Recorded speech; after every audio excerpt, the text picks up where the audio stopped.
நேத்து 2 கால் ஜீவன், இன்னைக்கு 4 கால் ஜீவன். ஆமாங்க, இன்னைக்கு மட்டன் வாங்கிட்டு வந்துட்டாரு. என் ஹஸ்பண்ட் பசங்கள ஸ்கூல்ல விட்டுட்டு வரும்பொழுது சொல்லாம கொள்ளாம மட்டன் வாங்கிட்டு வந்துட்டாரு.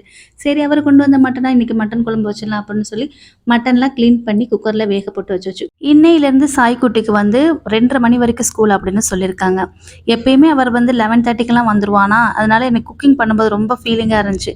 ஏன்னா நான் கரெக்டாக லஞ்ச் பண்ற டயத்துல தம்பி வந்து கிச்சன்லயே சுத்திக்கிட்டே இருப்பாரு. ஏதாவது ஸ்நாக்ஸ் கூட அப்படின்னு கிச்சன்லயே சுத்திட்டே இருப்பான். இன்னைக்கு வந்து அவர் இல்லையா, அது எனக்கு ஒரு மாரியா இருந்துச்சு.